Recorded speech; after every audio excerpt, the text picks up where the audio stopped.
आज हम देखेंगे new concept that is bankruptcy.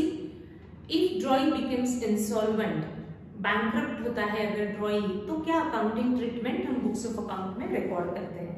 तो जो आपको फर्स्ट क्वेश्चन आज का दिया हुआ है, जिसमें आपको दिया है Narendra accepted a bill of ₹8,000 drawn by Surendra at 3 months। अगर मैं इस क्वेश्चन को रीड करती हूँ तो मुझे सबसे पहले हमने फाइंड आउट किया कि इस क्वेश्चन में सेल का ट्रांजैक्शन दिया हुआ नहीं है। इट डजंट मीन कि सेल का ट्रांजैक्शन नहीं हुआ है या सेल हुआ है नहीं, सेल हुआ होगा, पास्ट में कभी कभी हुआ है। अभी आपको ट्रांजैक्शंस कहां से दिए हैं, बिल ड्रॉ से दिए हैं, तो सेल पास्ट में हो चुका है, उसको बुक्स ऑफ अकाउंट में उन्होंने रिकॉर्ड कर लिया है। आज क्या हो रहा है, बिल ड्रॉ हो रहा है और उसे एक्सेप्ट किया जा रहा है। तो जब मुझे ट्रांजैक्शंस बिल ड्रॉ से दिए हैं तो मैं बुक्स ऑफ अकाउंट में ट्रांजैक्शंस रिकॉर्ड करूंगी। मेरे से एक्सपेक्टेड है कि मैं कहां से ट्रांजैक्शंस को रिकॉर्ड करूं, बिल ड्रॉन एंड एक्सेप्टेड। क्या इसका मतलब ये है क्या कि सेल नहीं हुआ? सेल हुआ है। कब हुआ होगा? पास्ट में कभी कभी हुआ होगा, जो रिकॉर्ड करके बुक्स ऑफ अकाउंट में हो चुका है। मुझे इस क्वेश्चन में कहां से ट्रांजैक्शंस दिए हैं, बिल ड्रॉ से, तो मैं ट्रांजैक्शंस को भी रिकॉर्ड करूंगी बिल ड्रॉ से। जो ट्रांजैक्शन मुझे दिया ही नहीं है उसको ना मैं डायग्राम में रिकॉर्ड करूंगी ना मैं जर्नल में रिकॉर्ड करूंगी। बट जैसे मैंने आपको फर्स्ट लेक्चर में ही कहा था कि हम जो बिल्स ऑफ एक्सचेंज का टाइप पढ़ रहे हैं वो है ट्रेड बिल। ट्रेड बिल में सेल का होना बहुत जरूरी है। सेल हुआ है इसीलिए ही बिल ड्रॉ किया है, बट सेल का ट्रांजैक्शन क्वेश्चन में दिया नहीं है। इसका मतलब है कि वो पास्ट में कभी कभी हो चुका है, इसीलिए वो क्वेश्चन में आपको दिया हुआ नहीं है। तो जब मुझे क्वेश्चन में वो ट्रांजैक्शन नहीं है तो क्या मैं इसको डायग्राम में शो कर सकती हूँ? नहीं, जो है ही नहीं वो मैं क्यों रिकॉर्ड करूंगी। जैसे लास्ट 2 क्वेश्चंस में नोटिंग चार्जेस का ट्रांजैक्शन क्वेश्चन में दिया ही नहीं था तो मैंने रिकॉर्ड ही नहीं किया। इस क्वेश्चन में सेल दिया ही नहीं तो मैं सेल का ट्रांजैक्शन रिकॉर्ड करूंगी नहीं। बट सेल हुआ ही नहीं ऐसा नहीं है, सेल होगा, बट कब हुआ होगा? पास्ट में हुआ होगा, जो आपको दिया हुआ नहीं है। तो हम डायरेक्टली फर्स्ट ट्रांजैक्शन डायग्राम में कहां से शो करेंगे? बिल ड्रॉ से। तो आपको क्या दिया हुआ है? Narendra accepted bill drawn by Surendra. That means who draws the bill? Surendra drawers the bill. That means Surendra is drawer, और जो ड्रॉवर है, जो बिल ड्रॉ करता है, उसे हम लेफ्ट हैंड साइड में लिखते हैं Surendra draws a bill. Sale record करने की जरूरत नहीं है तो मैं डायरेक्टली डॉटेड लाइन रिप्रेजेंट करूंगी। Bill draws on Narendra, Surendra draws a bill on Narendra which is accepted by Narendra and return it to Surendra. Your first transaction will be bill drawn and accepted. Date is not given. Amount of bill is 8,000 and period of bill is 3 months. That means Surendra कौन सी कब recover करेगा नरेंद्र से? After 3 months। इसलिए bill draw किया गया क्योंकि cell past में हो चुका है, बट आपको वो क्वेश्चन में मेंशन नहीं है, इसीलिए मैंने उसको डायग्राम में भी रिकॉर्ड नहीं किया, ना मैं उसको जर्नल में रिकॉर्ड करने वाली हूँ। ठीक, आगे बढ़ते हैं। अब ये 3 months तक बिल सुरेंद्र क्या क्या कर सकता है? उसके पास है 4 ऑप्शंस, रिटेन, डिस्काउंटिंग, एंडोर्स और कलेक्शन। क्या किया है? Surendra got the bill discounted with bank for 7,800। Previous questions में आपको डिस्काउंट का रेट दिया जाता था तो हम डिस्काउंट कैलकुलेट करते थे। यहाँ आपको कितने में डिस्काउंटिंग हुआ है दिया हुआ है। Surendra got the bill discounted with his bank, तो एरो हम शो करेंगे Surendra towards bank and transaction is discounting for 7,800 यानी 8,000 के अगेंस्ट 7,800 में डिस्काउंटिंग हो रहा है, यानी बैंक ने कितने चार्जेस डिडक्ट किए होंगे 200, ये अंडरस्टूड है। ठीक, आगे बढ़ते हैं। नाउ बिल है बैंक के पास, ऑन ड्यू डेट क्या हो रहा है या कुछ उसने एक्सप्रेस किया है क्या, इनएबिलिटी देखते हैं। Before the due date Narendra approach Surendra for renewal of the bill. Renewal means यानी उसने पहले ही फैक्ट बता दिया कि बिल को रिन्यू करो, यानी फर्स्ट बिल को कैंसिल करो एंड नया बिल ड्रॉ करो। That means on due date whether bill is honored or dishonored, on due date renewal है, that means bill dishonored हुआ। तो कहां से हम एरो शो करेंगे, ड्यू डेट पे बिल था बैंक के पास, तो हम एरो शो करेंगे towards Narendra and your third transaction will be bill dishonoured. Bank को नरेंद्र से कैश नहीं मिला, सबको मालूम है, फिर बैंक क्या करती है, आगे बढ़ते हैं।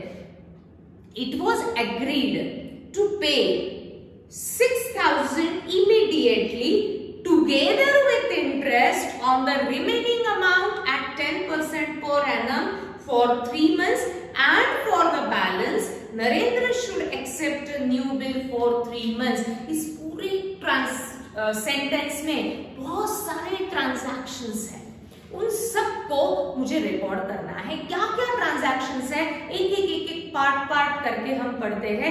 इट वॉज एग्रीड टू पे 6,000, इट वॉज एग्रीड टू पे 6,000। सुरेंद्र ने कहा आप फुल पेमेंट तो नहीं कर रहे हो, आपने बिल को डिसऑनर कर दिया है, पर आपको कुछ तो भी पार्ट पेमेंट करना है। कितना पार्ट पेमेंट करना है, 6,000, यानी आउट ऑफ 8,000 आप 6,000 पे करना ही पड़ेगा। इट वॉज एग्रीड यानी दोनों पार्टीज में एग्रीमेंट हुआ कि 8,000 तो हम नहीं दे सकते, हम इसीलिए बिल डिसऑनर हुआ, हम इसमें से कितना अमाउंट दे सकते हैं, 6,000, वो पे करने के लिए रेडी हो गया। यानी ये सेंटेंस में मुझे एक ट्रांजैक्शन मिला कि part payment made by Narendra to Surendra. कितना पार्ट पेमेंट किया उसने, 6,000। आगे बढ़ते हैं, 6,000 immediately, that means after dishonouring the bill immediate उसको 6,000 रुपीज देने पड़ेंगे टुगेदर विथ इंटरेस्ट, अंडरलाइन करना है। ये 6,000 के साथ उसको इंटरेस्ट भी देना है। सबसे पहले तो इंटरेस्ट को मुझे सेपरेटली शो करना ही पड़ता है, चाहे वो इमीडिएट मिले चाहे वो बिल के साथ मिले। ये इंटरेस्ट की सेपरेट एंट्री क्या रिप्रेजेंट करेगी कि interest charge by Surendra on Narendra. ये सेपरेटली हम इंटरेस्ट क्यों रिकॉर्ड करते हैं, तो पहले सुरेंद्र इन्फॉर्म करेगा कि मैंने इंटरेस्ट चार्ज किया। तो इंटरेस्ट चाहे कैश में रिसीव्ड हो चाहे बिल में रिसीव्ड हो, आपको उसको सेपरेटली रिकॉर्ड करना है। यानी मुझे इंटरेस्ट को सेपरेटली रिकॉर्ड करना पड़ेगा। मिल गया मुझे इस सेंटेंस का सेकंड ट्रांजैक्शन। कितना परसेंट है इंटरेस्ट, 10% दिया हुआ है पर एनम। कितने मंथ्स के लिए आप इंटरेस्ट कैलकुलेट करेंगे, फॉर 3 मंथ्स। तो इस सेंटेंस से मुझे दो ट्रांजैक्शंस मिले। सबसे पहले तो part payment 6,000, interest 10% for 3 months, and for the balance he should accept a new bill, और नया बिल ड्रॉ हो रहा है बैलेंस अमाउंट का। तो ये 3 ट्रांजैक्शन को सबसे पहले मुझे डायग्राम में शो करना है। तो इंटरेस्ट को तो पहले मुझे सेपरेटली शो करना पड़ेगा। तो डिसऑनर के बाद पार्ट पेमेंट के लिए नरेंद्र एग्री हो रहा है, बट सुरेंद्र ने कहा जो बैलेंस अमाउंट आप फ्यूचर में देने वाले हो उसके ऊपर आपको इंटरेस्ट लगेगा। तो हम यहाँ 4th एंट्री इंटरेस्ट करेंगे। क्यों, मैं इसका रीजन भी बता रही हूँ। 5th उसको कुछ पार्ट पेमेंट रिसीव हो रहा है। 6th उन्होंने कुछ नया बिल ड्रॉ किया बैलेंस अमाउंट पे। ऐसे उस सेंटेंस से मुझे 3 ट्रांजैक्शंस मिले जो मैंने डायग्राम में रिकॉर्ड किए। एक बार वापस, फर्स्ट ट्रांजैक्शन सेल का दिया हुआ नहीं है तो मैंने उसको डायग्राम में शो नहीं किया, बट इसका मतलब ये नहीं है कि सेल हुआ ही नहीं। हम बिल्स ऑफ एक्सचेंज पढ़ रहे हैं, ट्रेड बिल, तो इसमें सेल तो होगा ही होगा, इसीलिए बिल ड्रॉ हुआ। बट सेल जब आपको क्वेश्चन में दिया नहीं है स्पेसिफिकली, तो उसको आपको डायग्राम में शो करने की जरूरत नहीं है, उसको आपको जर्नल में शो करने की जरूरत नहीं है।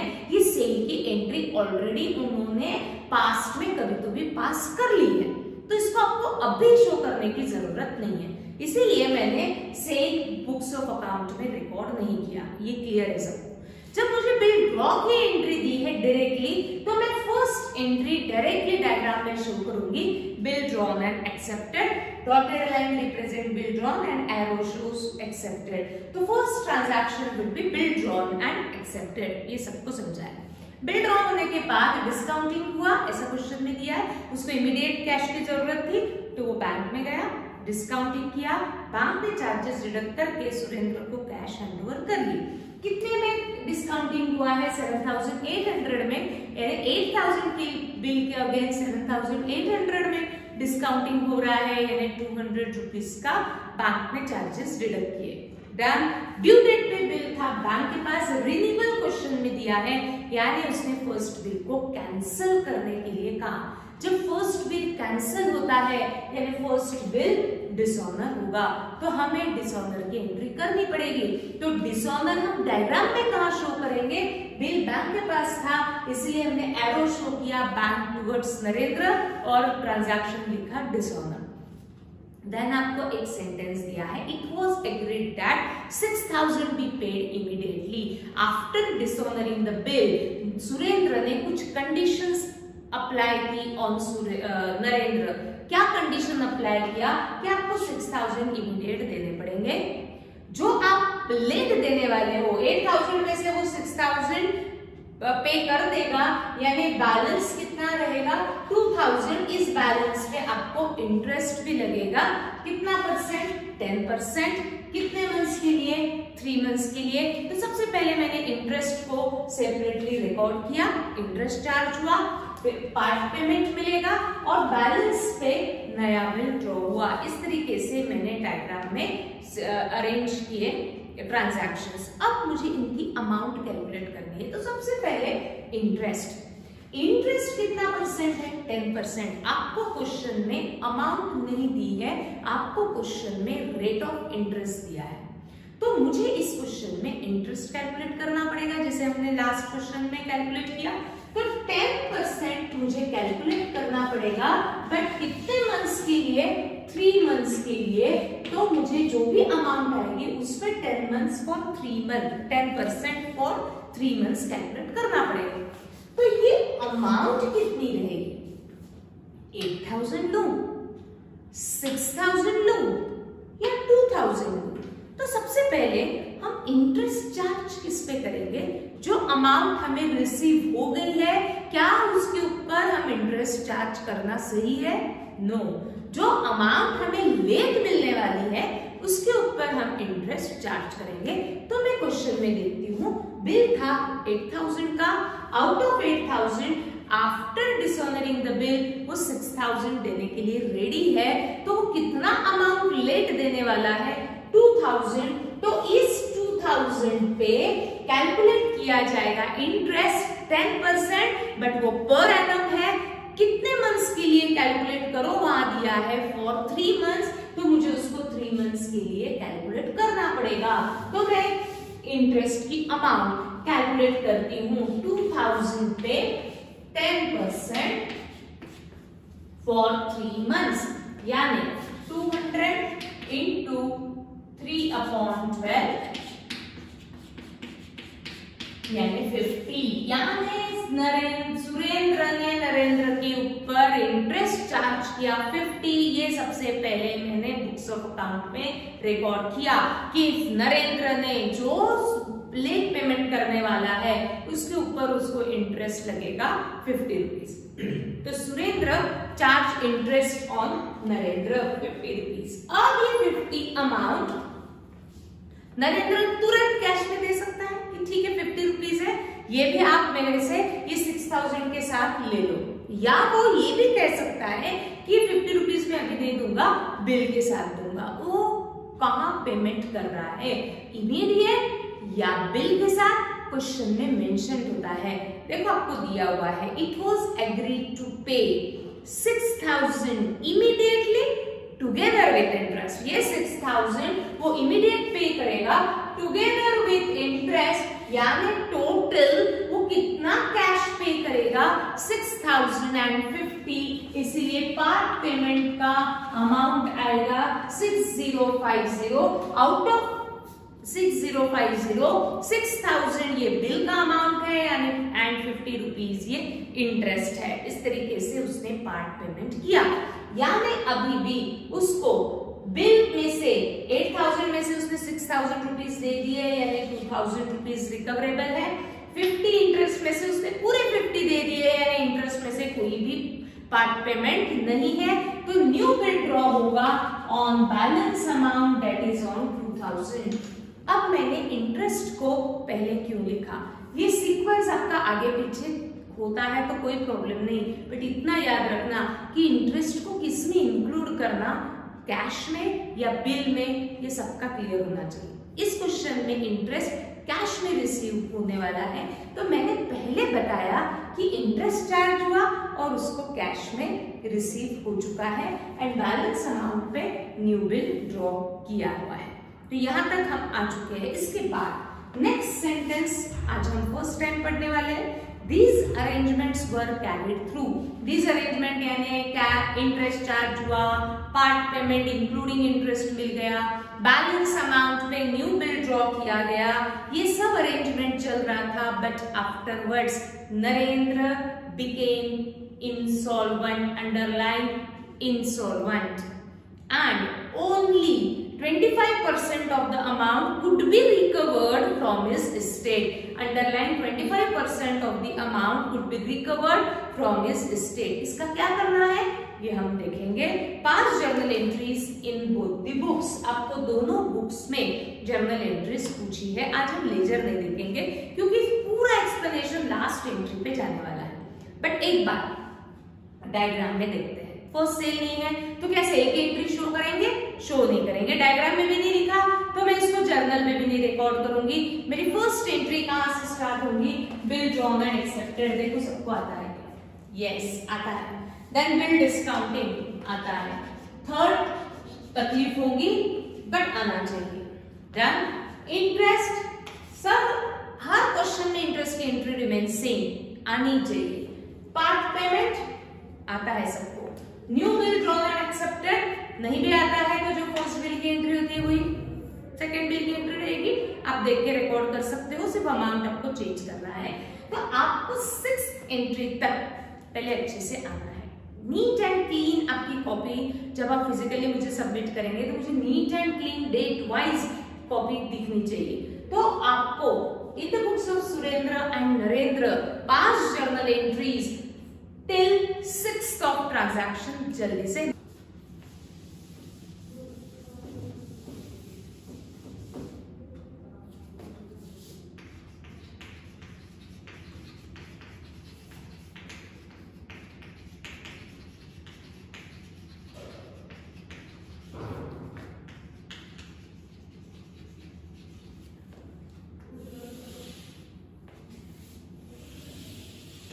within 10 minutes with narration सबको आना है।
ड्रॉन एंड एक्सेप्टेड तक सब आ चुके हो।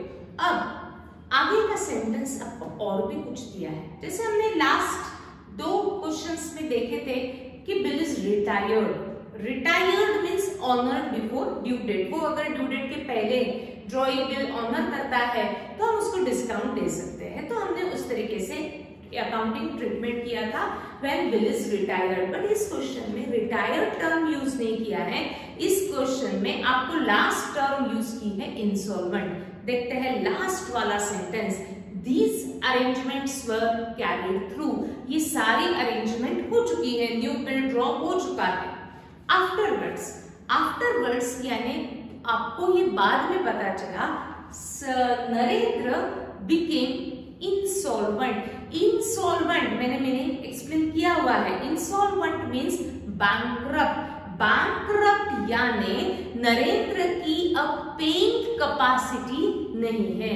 पेइंग कैपेसिटी नहीं है यानी नरेंद्र के पास सबको अमाउंट पे करने इतना पैसा ही नहीं है।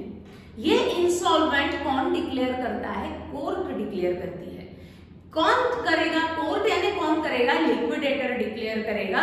नरेंद्र के पूरे बुक्स ऑफ अकाउंट स्क्रूटिनी किए गए और वो स्क्रूटिनी करते समय आपको ये पता चला, यानी लिक्विडेटर को ये पता चला कि उसकी लायबिलिटीज बहुत ज्यादा है और उसकी असेट्स कम है। लायबिलिटीज यानी नरेंद्र को बहुत सारे लोगों को बहुत ज्यादा पैसा देना है बट उसके पास उतना पैसा ही नहीं है। उसके पास पैसा नहीं है यानी उसकी असेट्स कम है और उसकी लायबिलिटीज ज्यादा है। उसके पास पैसा कम है एंड उसको पे करना अमाउंट ज्यादा है। तो नरेंद्र को जरूरी नहीं है कि सिर्फ सुरेंद्र को ही पैसा देना है। नरेंद्र के लिए ऐसे बहुत सारे लोग होंगे जिनको पैसा देना था। उस लिस्ट में ये सुरेंद्र भी था। तो सुरेंद्र को न्यू बिल का कितना अमाउंट देना था? 2000। बट अब सुरेंद्र को ये 2000 रुपीज नरेंद्र से नहीं मिल सकते क्योंकि नरेंद्र बिकेम इंसॉल्वेंट ऐसा दिया है। जब कोई पर्सन इंसॉल्वेंट होता है, जिसका बिजनेस बैंकरप्ट होता है, वो पर्सन से आपको फुल अमाउंट नहीं मिल सकती। जो भी पर्सन इंसॉल्वेंट होता है वो आपको फुल अमाउंट तो देगा ही नहीं क्योंकि उसके पास कैश ही नहीं है। इनसफिशिएंट कैश होने के कारण वो आपको फुल पेमेंट नहीं कर सकता। नरेंद्र को बहुत सारे लोगों को पैसा देना था। उस लिस्ट में ये सुरेंद्र था। हमको सिर्फ सुरेंद्र के ट्रांजैक्शंस मालूम है, इसीलिए मुझे सिर्फ सुरेंद्र के लिए सोचना है। सुरेंद्र को नरेंद्र से कितना अमाउंट न्यू बिल का लेना है? 2000। 8000 में से उसने 6000 रुपीज तो रिकवर कर लिए थे, इंटरेस्ट भी रिकवर कर लिया था। अब सुरेंद्र को नरेंद्र से रिकवरेबल था 2000 रुपीज। बट ये 2000 रुपीज रिकवर करने के पहले ही नरेंद्र बिकेम इंसॉल्वेंट। वो बैंकरप्ट हो चुका है। जब वो बैंकरप्ट हो चुका है इसका मतलब है कि वो 2000 रुपीज फुल पेमेंट सुरेंद्र को नहीं कर सकता। फुल पेमेंट नहीं कर सकता, मेरे वर्डिंग्स पे ध्यान देना। बट इसमें से थोड़े बहुत पैसे आपको जरूर मिल सकते हैं क्योंकि वो लिक्विडेटर उसकी एस्टेट को बराबर कैलकुलेट करेगा और जितनी भी नरेंद्र की लिस्ट में है उन सबको फुल तो पेमेंट नहीं करेगा बट थोड़ा थोड़ा सबको पैसा जाना चाहिए, ऐसा अरेंजमेंट जरूर करेगा। कौन? लिक्विडेटर। जब कोई पर्सन इंसॉल्वेंट होता है तो उसकी प्रॉपर्टी सबसे पहले बेची जाती है। मैंने इसको डिटेल में एक्सप्लेन किया हुआ है। लिक्विडेटर उसकी सारी एसेट्स को बेच करके कैश में कन्वर्ट करेगा, फिर ये कैश देखेगा कितनी है और कितने लोगों को उसको पैसा देना है। तो ये कैश इस तरीके से वो डिवाइड करेगा कि सबको फुल नहीं बट पार्ट पेमेंट, थोड़ा थोड़ा पेमेंट तो जरूर मिल सकता है।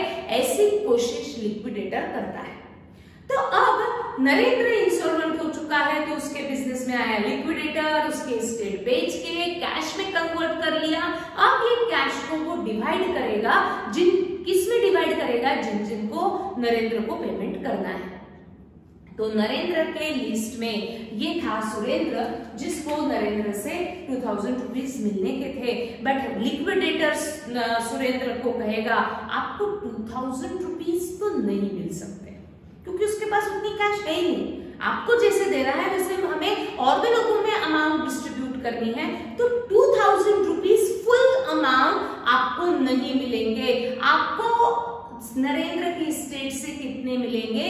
Only 25% could be recovered from his state, ऐसा दिया हुआ है। तो ये 25% किसने बताया होगा? वो लिक्विडेटर ने बताया होगा कि सुरेंद्र आपको देना है 2000 रुपए नरेंद्र से, तो आपको 2000 रुपए तो नहीं मिल सकते, बट इसमें से आपको पक्का कितना मिलने वाला है? 25%, यानी रिमेनिंग 75% आपको नरेंद्र की स्टेट से जिंदगी में कभी भी नहीं मिलने वाले। वो आपके पैसे डूब गए क्योंकि उसके पास पैसे ही नहीं है। एक बार वापस, सुरेंद्र को नरेंद्र से अमाउंट रिकवर करनी है 2000 रुपीज।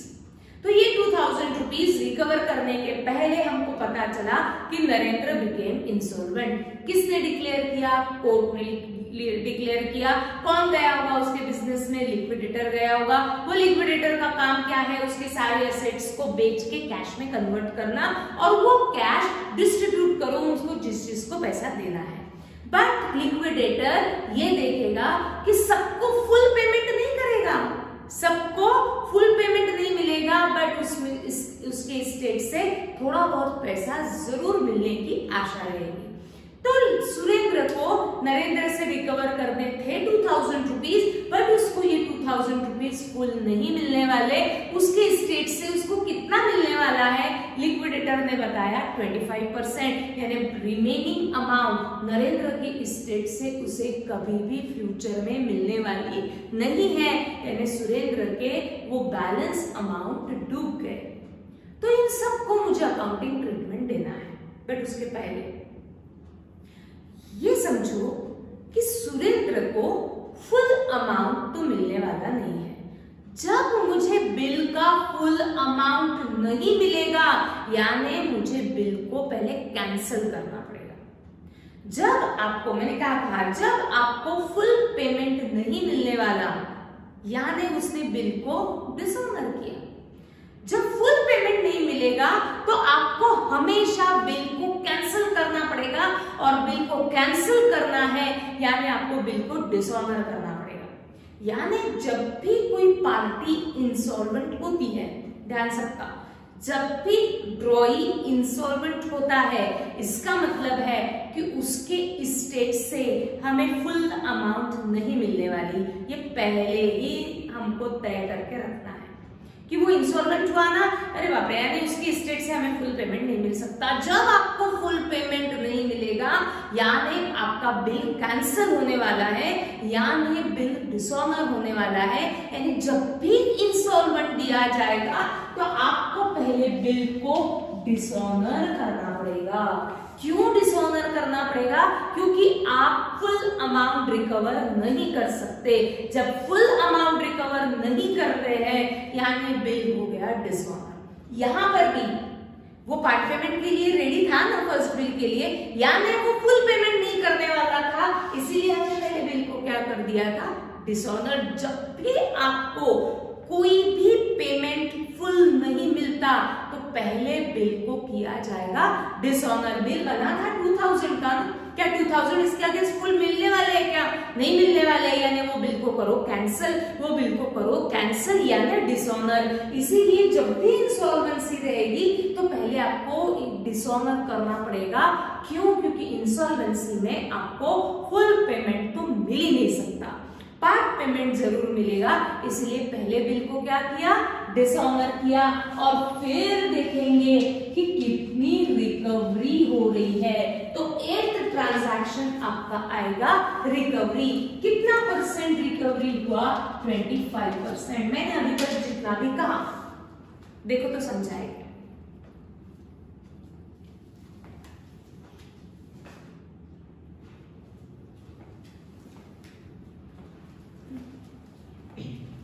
ठीक, यहां हमने डिसऑनर क्यों लिखा? क्योंकि 2000 का नया बिल बनाया, बट वो इंस्टॉलमेंट हुआ यानी उसके स्टेट से हमें फुल पेमेंट नहीं मिल सकता। जब फुल पेमेंट नहीं मिलेगा तो वो जो बिल पे 2000 लिखा है वो अब वैलिड नहीं रहेगा, इसलिए पहले मैंने उसको कैंसिल किया यानी डिसऑनर किया। फिर देखा उसमें से हमें कितना % रिकवरी हो रहा है, फुल तो नहीं मिलेगा बट थोड़ा बहुत तो जरूर मिलेगा। कितना अमाउंट रिकवर हुआ 25%, तो वो 25% रिकवरी की भी मुझे एंट्री करनी पड़ेगी, इसलिए मेरा 8th ट्रांजैक्शन हुआ रिकवरी। यहां तक सबको क्लियर है? ठीक, अब हमने न्यू बिल तक एंट्रीज रिकॉर्ड कर ली, मुझे नहीं लगता रिवाइज करने की एज सच ये एंट्रीज की जरूरत है। कुछ भी डाउट रहा तो हम लाइव में इसके ऊपर डिस्कस कर सकते हैं टिल 6th एंट्री। अब सुरेंद्र के लिए भी एंट्री होगी और नरेंद्र के लिए भी एंट्री होगी for the transaction 7th and 8th। मैं यहाँ पे कंटिन्यू कर रही हूँ। 6th एंट्री मैंने की थी बिल ड्रॉ किया गया, हमने ये फिक्स करके रिकॉर्ड किया कि ये हमें फ्यूचर में पेमेंट करेगा। हमने नया बिल ड्रॉ कर दिया। कितने अमाउंट का न्यू बिल ड्रॉ हुआ था 2000, यानी ये सुरेंद्र को नरेंद्र से 3 मंथ्स के बाद मिलने वाले थे, बट उसके पहले ही वो हो गया बैंकरप्ट। क्या ये फुल पेमेंट हो सकता है? नहीं, इसलिए हमने पहले क्या किया, डिसऑनर किया। याद रखने का तरीका बता रही हूँ, लॉजिक मैं बाद में बताऊंगी। डिसऑनर की एंट्री कैसे याद रखनी है वो मैं एक्सप्लेन कर रही हूँ।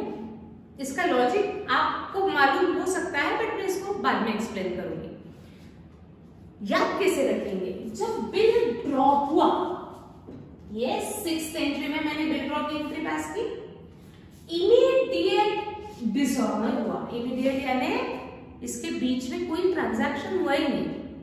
बिल ड्रॉ हुआ, ना उसको डिस्काउंटिंग हुआ, ना एंडोर्स हुआ, ना कलेक्शन हुआ। बिल ड्रॉ होने के बाद इमीडिएट डिसऑनर हुआ। डिसऑनर यानी क्या, कैंसलेशन ना। तो बिल जो ड्रॉ की एंट्री है उसी को मुझे कैंसलेशन की एंट्री करनी पड़ेगी इन 7th ट्रांजैक्शन, यानी जो बिल ड्रॉ हुआ उसको कैंसिल करना पड़ेगा क्योंकि मैंने लिखा हुआ है डिसऑनर। तो कैंसिलेशन बुक्स ऑफ अकाउंट में ऐसा नहीं होता ना, ऐसे कैलकुलेट करके कैंसिल करेंगे क्या? नहीं, ये कैंसिलेशन की भी एंट्री करनी पड़ेगी। बिल ड्रॉ होने के बाद जब मुझे नेक्स्ट इमीडिएट ट्रांजैक्शन दिख रहा है डिसऑनर, यानी बिल ड्रॉ की कैंसिलेशन की एंट्री पास करनी पड़ेगी। और कैंसिलेशन के लिए कभी रूल अप्लाई नहीं होता, सिर्फ अपोजिट इफेक्ट देने से आप कैंसिल करते हो। तो जो बिल ड्रॉ की एंट्री है उसके अपोजिट एंट्री अगर मैं करती हूँ तो वो बन जाती है मेरी डिसऑनर की एंट्री। बिल ड्रॉ के बाद इमीडिएट डिसऑनर है तो बिल ड्रॉ हुआ और इमीडिएट डिसऑनर हुआ, तो जो बिल ड्रॉ की है उसकी अपोजिट एंट्री बन जाएगी डिसऑनर की, दैट इज कैंसिलेशन की। बिल ड्रॉ की एंट्री पास हुई है बिल्स रिसीवेबल टू नरेंद्र, तो डिसऑनर की एंट्री पास करेंगे, yes, Narendra to bills receivable. ये ऐसा क्यों किया, इसका लॉजिक मैं देखूंगी, बाद में बताऊंगी, बट आपको अभी याद कैसे रखना है डिसऑनर की एंट्री। ड्रॉ होने के बाद इमीडिएट नेक्स्ट ट्रांजैक्शन अगर डिसऑनर है तो बिल ड्रॉ की अपोजिट एंट्री बन जाती है डिसऑनर की, दैट इज कैंसिलेशन की। बिल ड्रॉ एंड एक्सेप्टेड की एंट्री नरेंद्र ने पास की थी सुरेंद्र टू बिल्स पेबल और इमीडिएट हो रहा है डिसऑनर, तो ये एंट्री को कैंसिलेशन की एंट्री फॉर्म करनी पड़ेगी, यानी अपोजिट एंट्री करनी पड़ेगी, दैट इज बिल्स पेबल। आप लॉजिक आराम से सोच सकते हैं, मुझे मालूम है आपको आएगा भी। 2000, तो जो बिल ड्रॉ हुआ इमीडिएट डिसऑनर हुआ, कैंसिल हुआ, तो बिल ड्रॉ की एंट्री को मुझे कैंसिल करना पड़ेगा, बट कैंसिलेशन काट पीट करके नहीं करेंगे, उसको मुझे एंट्री के फॉर्म में कैंसिल करना पड़ेगा। और कैंसिलेशन होता है अपोजिट इफेक्ट देने से, इसलिए मैंने एंट्री पास की for Surendra Narendra to bills receivable and for Narendra bills payable to Surendra, being bill dishonoured.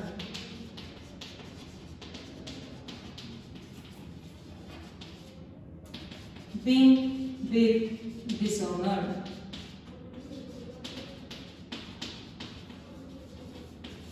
Done.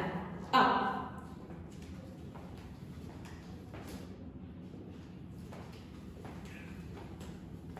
Now, अच्छे से समझना है रिकवरी, क्योंकि रिकवरी अगर आपको एंट्री समझ में आ गई ना तो बिल्स ऑफ एक्सचेंज आपका 99% टॉपिक कवर हो गया। सिर्फ एक ही हमारा बचा है, that is bank for collection, वही एक हमारा बचा है, बाकी हमारा पूरा टॉपिक कवर हो गया है। ठीक, अगर रिकवरी की एंट्री अच्छे से समझ में आती है तो रिकवरी ध्यान से, रिकवरी मैंने लिखा है यानी कोई तो भी रिकवर करने वाला है, यानी कोई तो भी पेमेंट करने वाला है। इस क्वेश्चन में सुरेंद्र को नए बिल का 2000 रुपीज अभी भी लेना बाकी था, बट इसके पहले ही नरेंद्र बिकेम इंसॉल्वेंट। तो लिक्विडेटर ने कहा आपको 2000 में से पूरे 2000 रुपीज तो नहीं मिल सकते, आप भूल जाओ कि आपको 2000 रुपए पूरे मिलने वाले हैं। फिर कितना परसेंट मिलेगा आपको? उसके स्टेट से आपको 25% मिलेगा। ऐसा किसने बताया होगा? लिक्विडेटर ने बताया होगा, अपने मर्जी से कुछ नहीं चलता। लिक्विडेटर ने बताया कि 2000 में से आपको फुल 2000 नहीं मिलेंगे, आपको सिर्फ 25% मिलेंगे। तो मैं कैलकुलेट करती हूँ 2000 का 25% कितना रिकवर हुआ होगा नरेंद्र के स्टेट से। अगर मैं कैलकुलेट करती हूँ तो वो आता है 500 रुपीज ओनली। यानी सुरेंद्र को नरेंद्र से लेने थे 2000 रुपीज, बट उसको लिक्विडेटर ने कहा 2000 नहीं मिल सकते, आपको 25% ही मिलेंगे। यानी कितने मिलेंगे? सिर्फ 500 रुपीज। यानी रिमेनिंग अमाउंट 1500। क्या सुरेंद्र को फ्यूचर में मिलने की आशा है क्या? नहीं। क्यों? क्योंकि वो इंसॉल्वेंट हो चुका है। उसके बाद जो भी पैसा है उसको बांटना है, उसको जिन जिन को देना है। यानी जितना पैसा मिला मिल जाएगा, जितना नहीं मिला वो डूब जाएगा।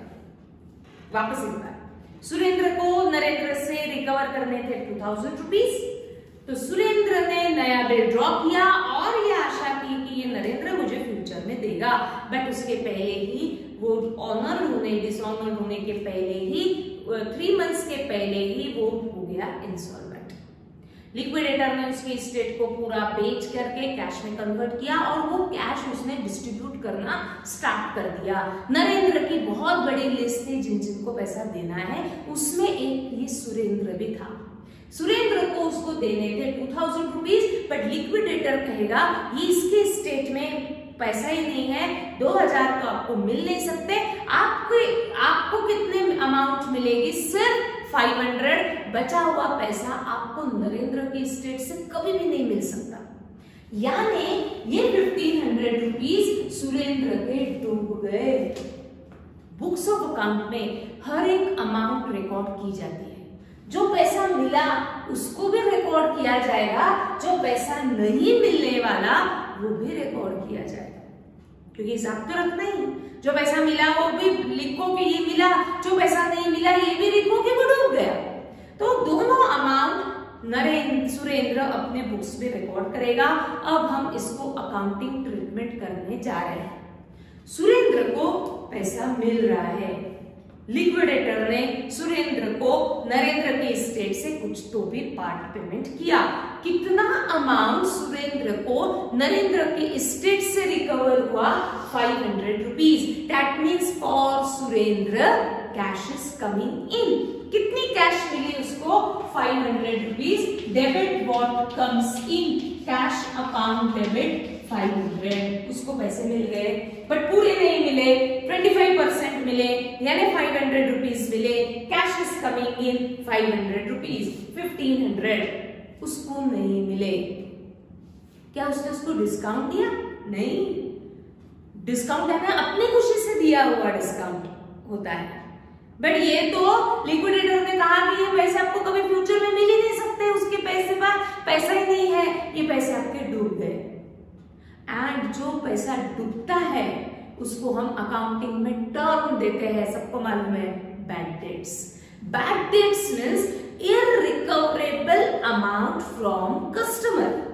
इररिकवरेबल अमाउंट, 1500 सुरेंद्र को कभी भी नरेंद्र उसका लॉस हुआ, रूल कहता है debit all expenses and losses, इसीलिए bad debts account debit as debit all expenses and losses 1500। देखो तो दोनों को जो हमने इफेक्ट दिया डेबिट का सबको समझाएंगे। सुरेंद्र के लिए 2000 लेने थे बट उसको 2000 पूरे मिलने वाले नहीं है क्योंकि Narendra declared as insolvent. Narendra के स्टेट से मिलेंगे उसको सिर्फ 25%, 2000 लेने थे उसमें से सिर्फ 25% मिले, यानी cash is coming in 500, debit what comes in. Remaining amount Surendra कभी भी नरेंद्र से रिकवर नहीं कर सकता क्योंकि उसके पास पैसा ही नहीं है, उसके पैसे ये डूब गए, यानी उसके लिए हुआ loss. Debit all expenses and losses, इसीलिए उस लॉस को मैंने टर्म दिया बैड डेट्स। इंसॉल्वेंसी के कारण, ध्यान सबका, इंसॉल्वेंसी से जो लॉस होता है वो बैड डेट्स होता है। तो इंसॉल्वेंट हुआ और लॉस हुआ, यानी ये पैसा आपके डूब गया, तो that is bad debts. Rule कहता है debit all expenses and losses, इसलिए बैड डेट्स को मैंने डेबिट किया। दोनों अकाउंट डेबिट हुए, तो जितना टोटल डेबिट उतना टोटल क्रेडिट होना चाहिए, यानी मुझे क्रेडिट 2000 से करना ही पड़ेगा क्योंकि अदरवाइज मेरी एंट्री कंप्लीट नहीं है। तो क्रेडिट किसको करूं? मैं बहुत सोच रही हूं कि मैं क्रेडिट में क्या नाम दूं। बहुत इच्छा होती है बिल को डेबिट क्रेडिट करने की, होती है, मुझे मालूम है। हमेशा ऐसा लगता है बिल को डेबिट करो, बिल को क्रेडिट करो। बहुत इच्छा होती है हमेशा बिल को डेबिट क्रेडिट करने की, तो थोड़ा रुक जाना। देख लो इसकी प्रीवियस एंट्री, 8 की previous entry 7, bill already 7th entry में बाहर जा चुका है, कैंसिल हो चुका है, तो वापस आप बिल को क्रेडिट नहीं कर सकते। फिर क्रेडिट किसको करूं? कैश को तो डेबिट हो चुका है, कैश को डेबिट हो गया है, यानी कैश इज कमिंग इन, इसके लिए सुरेंद्र के लिए तो कोई कैश बाहर नहीं जा रही। फिर किसको क्रेडिट करूं? बिल को क्रेडिट नहीं कर सकते क्योंकि प्रीवियस एंट्री में ऑलरेडी बिल बाहर जा चुका है, वापस थोड़ी ना, एक ही बिल था वो बाहर जा चुका है, कैंसिल हो चुका है, वापस उसको क्रेडिट करने की जरूरत ही नहीं। इसको क्रेडिट करेंगे, मेरे पास एक ही ऑप्शन बचा है, दैट इज नरेंद्र, इसीलिए टू नरेंद्र अकाउंट क्रेडिट। हमने क्यों नरेंद्र को क्रेडिट किया, इसके पीछे क्या लॉजिक है, इसके पीछे क्या रीजन है? तो अब सुरेंद्र नरेंद्र से कोई ट्रांजैक्शंस रखने वाला है क्या? नहीं, तो उसका अकाउंट आपको सेटल करना पड़ेगा, क्लोज करना पड़ेगा, इसीलिए नरेंद्र को हमने क्लोज कर दिया। बट ये नहीं समझता, मुझे मालूम है, तो एक एक अकाउंट सोचना। बिल को क्रेडिट कर सकते क्या? तो प्रीवियस एंट्री में देख लिया, बिल ऑलरेडी बाहर जा चुका, हम क्रेडिट नहीं कर सकते। फिर ऑप्शन ही क्या है? नरेंद्र, सुरेंद्र करेगा नरेंद्र को क्रेडिट, इसलिए नरेंद्र अकाउंट क्रेडिट। जितना टोटल डेबिट उतना total credit. But the logic behind this is, आपको नरेंद्र का अकाउंट पूरा का पूरा सेटल करना है, क्लोज करना है, इसीलिए हमने नरेंद्र का अकाउंट को क्लोज किया bye crediting 2000 rupees being final amount received, being final amount received.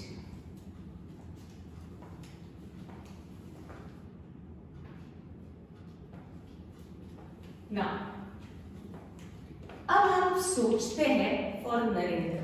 अब नरेंद्र बन के सोचो, नरेंद्र की स्टेट से पैसे जा रहे हैं ना, उसने पेमेंट किया, that means for Narendra cash is going out. अगर इसको कैश मिल रही है तो नरेंद्र ने कैश दी होगी, दैट मीन्स एक लाइन बैक रखते हुए मैं पहले क्रेडिट दे देती हूँ, कैश अकाउंट क्रेडिट 500, क्योंकि उसने स्टेट से कितनी अमाउंट बाहर गई? 500, उसने कैश दी, तो for Narendra cash is going out 500 rupees. 1500 rupees वो दे ही नहीं सकता, इसके लिए वो बैड डेट्स है, क्योंकि वो पैसा कभी भी उससे रिकवर होने वाला नहीं है, यानी उसके लिए लॉस था। ये 1500 रुपीज नरेंद्र दे नहीं पा रहा है और कभी दे ही नहीं सकता, उसको ये 1500 रुपीज देने की जरूरत ही नहीं है, यानी उसके लिए वो इनकम है। उस इनकम को कुछ ना कुछ नाम दिया जाएगा। अब ये क्या है 1500 रुपीज?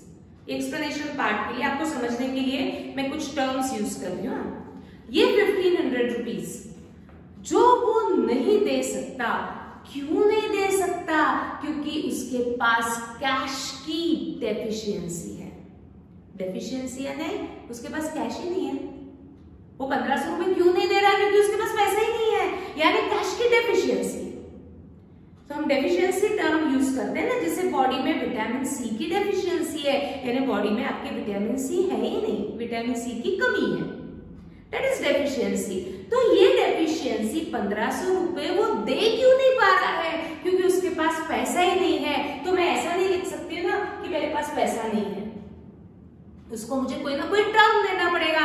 उस टर्म को, उसको मैं टर्म देती हूँ डेफिशिएंसी, और इसको क्रेडिट करती हूँ टू डेफिशिएंसी अकाउंट क्रेडिट।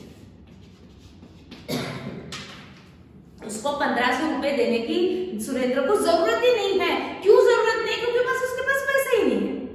तो ये इनकम को मुझे कुछ ना कुछ नाम देना पड़ेगा, बट वो इनकम का नाम मैं ढूंढती हूँ। ये 1500 रुपए कौन सा इनकम है? ये 1500 रुपए क्यों देने की जरूरत नहीं है? क्योंकि आपके पास पैसा ही नहीं, कैश की डेफिशिएंसी है, और इसीलिए मैंने उसको नाम दिया डेफिशिएंसी अकाउंट। जितना टोटल क्रेडिट उतना टोटल डेबिट। तो 2000 से मुझे किसी ना किसी अकाउंट को डेबिट करना पड़ेगा।